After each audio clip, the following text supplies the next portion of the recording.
Já jsem Martin Horálek a tohle je další díl Myslihost podcast. Mým dnešním hostem je ředitel výstaviště v Lysé nad Labem Ondřej Matouš. Dobrý den. Dobrý den. Ředitel výstaviště, to je taková zvláštní funkce. Co vlastně obnáší? Obnáší v podstatě to, že musíme vyřešit celý rok, celý veletržní rok s kolegy, kterých nás je na výstavišti v Lysé nad Labem 12 a připravujeme 14 akcí do celého roku a ředitel v podstatě koordinuje práci nejen manažerů, ale i technické realizace a dalších věcí, které jsou spojeny právě s tím, aby veletrhy mohly proběhnout. Co všechno v Lysé nad Labem vlastně vystavujete? Zaměřili jsme se především na venkov, který musím říct, že se nám určitě vyplácí i v době covidu. Jsme přežili některé vlastně akce, které tam proběhly, což byly především výstavy koní, zahradnické výstavy, dá se říct, že máme i výstavy k myslivosti, rybářství, včelařství, no a z takových těch technických oborů máme veletrh dřevoobráběcí techniky a autosalon. Kolik vlastně přijde na výstaviště v Lysé nad Labem za rok tak návštěvníků? Za rok je kolem 200 000 návštěvníků, ale je to ve 14 termínech, přičemž samozřejmě vánoční trhy nemáme vstupné, takže nemůžeme říct přesně, kolik návštěvníků přišlo, ale je to zhruba 50 000 návštěvníků jenom právě na ty vánoční trhy. Jaké máte největší exponáty? Jsou to právě kolem konňů, nebo je to ještě něco rozsáhlejšího, většího vystavujete? Největší výstava je výstava Natura Viva, ale nejstarší výstavou na výstavišti v Lysé nad Labem je právě výstava koní, která je vždy spojená s milníky výstaviště, s dostavbou kterékoliv výstavní haly. Jsme zahajovali vždycky výstavu kůň. Jo, takže v roce 1999 se otevírala hala a v roce 2013 hala C. Vždy to bylo s výstavou koní. Herců se vždycky ptají redaktoři na veselé příhody z natáčení. Existují veselé příhody z výstaviště? Řekl bych, že při každé akci je spoustu veselých příhod, protože samozřejmě veletrh tím, že ho máme naplánovaný, neznamená, že bude každý rok stejný. Prostě každý rok je úplně jiný, ale samozřejmě jsou tam různé veselé výstavky. Asi nejzajímavější, když jsme měli výstavu Náš chov, tak se nám dostala z ohrady zástavový skot, což byla taková velmi divoká kráva, která se rozeběhla po výstavišti a já tím, že mám vystudovanou zemědělskou školu, tak jsem si myslel, že teda ji zastavím a nebude to problém, no jen tak jsem uhnul a můžu říct, že teda to bylo opravdu, že nám přeskočila k sousedům přes plot a pak jsme jí museli dát teda nějakou injekci, aby jsme ji uklidnili, vyvedli, takže rozhodně to nebylo nic jednoduchého. Jak to probíhá, když tam máte třeba na jednom místě velké množství právě zvířat, jenom ta logistika, jak vlastně třeba ukrmit, že jo, všechno to obhospodařit? Naštěstí většina našich veletrhů je pořádána s odbornými svazy, takže tam vždycky jakoby samozřejmě na tom participujeme, kde teda máme odborné poradenství právě z řad v podstatě odborných svazů, přičemž teda, když jsou to hospodářská zvířata, což je asi největší naše výstava, je holštínský šampionát, to je tam kolem 200 krav ustájených, pak tam jsou koně, to je zhruba taky 200 koní pod jednou střechou, no ale největší počet zvířat je samozřejmě na celostátních výstavách drobného zvířectva, kde tam máme až 9 000 zvířat. Jo. Takže je vlastně v podstatě počet zvířat převyšuje počet obyvatel Lysé nad Labem. Co s výstavami obecně udělal covid?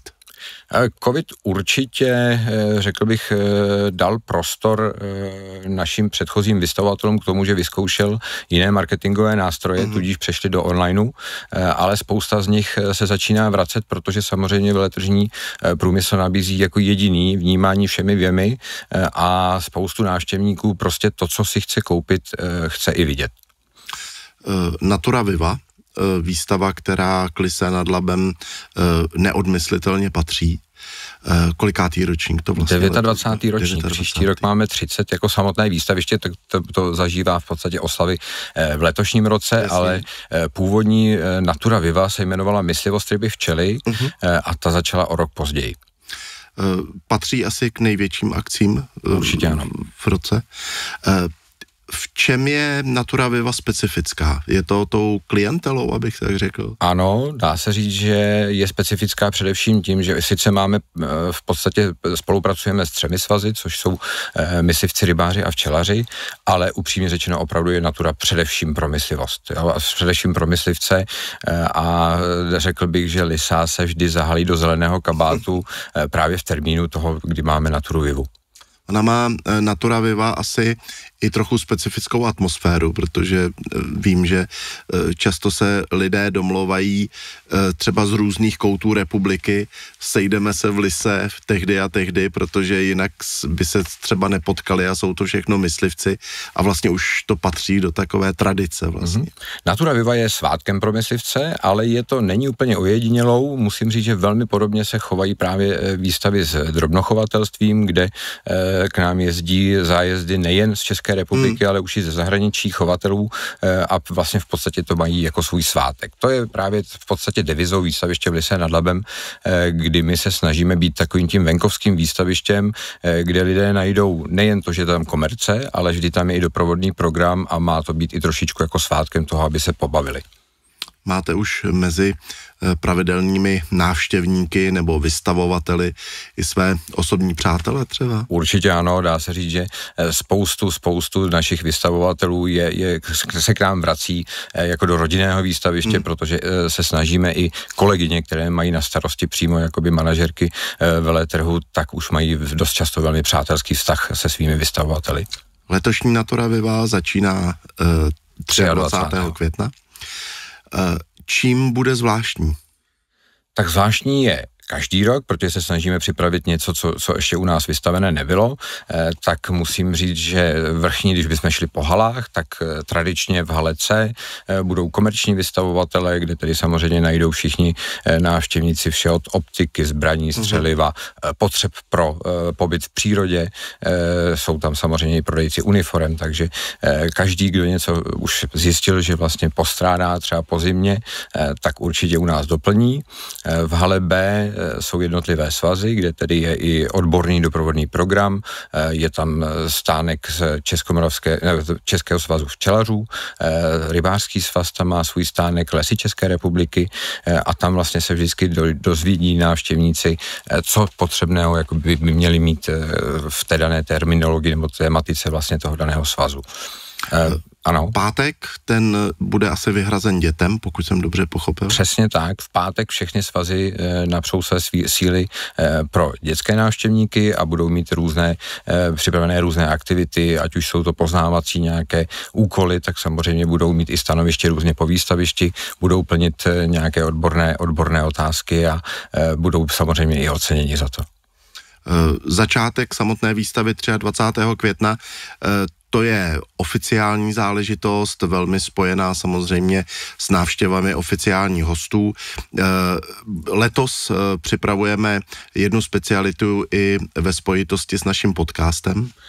Budete mít možnost se zeptat pana ministra přímo na zákon o myslivosti, který by měl v podstatě od 11:30 měl diskutovat přímo s veřejností pan ministr, takže si myslím, že to bude velmi oceňovaná akce, protože je potřeba, aby se o takto důležitém tématu s veřejností bavilo, takže to jsem zvědav, kolik zástupců veřejnosti dorazí. Ta debata by měla být nejenom s veřejností, ale také s předsedou Českomoravské myslivecké jednoty, panem Jiřím Janotou. Určitě se na to moc těšíme. No a víkend ten bude asi především o těch, pro které je výstava určená především, to znamená pro všechny myslivce ze všech koutů České republiky. Když o tom takhle mluvím, jak je to se zahraničními vystavovateli? Dá se říct, že se nám daří získat vystavovatele z východní Evropy, takže je tam spoustu vystovatelů z Polska, ze Slovenska, z Maďarska, vím, že Rumunsko jsem tam zaznamenal, že je Bulharsko, takže východní Evropa ano, západní se nám příliš ještě nedaří. Ten zájem z okolních států je setrvalý nebo naopak roste? Roste. Řekl bych, že máme navýšení určitě v těch polských vystavovatelích a Slovensko je taky více zastoupeno. Takže Česká republika pro ně začíná být zajímavým trhem. Budou tam letos k vidění i některé specifické záležitosti, jako například raritní trofeje. Ano, raritní trofeje letos jsme zaměřili se především na Daňka a na Siku. Myslím, že by tam mělo být 30 raritních trofejí z celé České republiky, takže ano, a asi vyvrcholením by měla být po 88 letech vrácená trofej pana Fokta, která bude vystavená v hale B v Safari klubu. My už jsme Foktovu trofej mohli vlastně jednou vidět a to bylo při přímém přenosu slavnostní svatohuberské mše v katedrále svatého Víta v České televizi, takže to bude další příležitost tuhle nádhernou trofej vidět. Když tak před sebou vidíte tu blížící se výstavu Natura Viva, co byste si přál, co vám tak jde hlavou? Tak, aby bylo ideální počasí, nesmí být moc horko, nesmí pršet, nesmí být zima, takže kolem těch 22 stupňů. Nemáte teda úplně jednoduché nároky. To je asi to zásadní, protože samozřejmě návštěvníci mají rádi to, že se můžou projít jak na venkovní, tak i v vnitřních plochách. Samozřejmě my máme výstavní haly klimatizované, takže když je horko, tak v těch halách je příjemně, ale ta venkovní plocha už je horší a vlastně v podstatě hlavní takový ten jakoby kulturní doprovodný program se bude odehrávat především na venkovní ploše, kde bude i kulinářská show a Českomoravská myslivecká jednota tam bude v podstatě od rána od 9 až do 5 hodin do večera mít nějaký program, takže tam samozřejmě by bylo ideální počasí. Vy osobně máte v rámci Natury něco, na co se vy těšíte? Asi mě zajímá nejvíc kinologie, protože vlastním maďarského ohaře, takže samozřejmě pokud bych měl mít k něčemu nejblíž, tak je to samozřejmě kinologie, ale velmi rád se podívám i na sokolníky. Když byste měl někomu z našich diváků, posluchačů říct, proč by letos si neměl Naturu nechat ujít, co by to bylo? Tak každopádně je to svátek myslivosti, takže tam je to pokud samozřejmě nepřijede na Natury Vivu, tak přichází o spoustu věcí, které jsou nejen toho komerčního sektoru, ale musím říct, že i z toho kulturního sektoru o to by přišel, takže to si myslím, že je velká škoda a doporučuji k nám vyrazit vlakem, protože ideální je to, že můžete ochutnat i spoustu jakoby lákadel, ať už je to v podobě piva nebo nějakého tvrdšího alkoholu, tak samozřejmě je ideální k nám dojet vlakem, protože výstaviště v Lysé nad Labem je 3 minuty chůze od vlakového nádraží a v podstatě Lysa je železničním uzlem. Pane řediteli, já vám moc děkuju.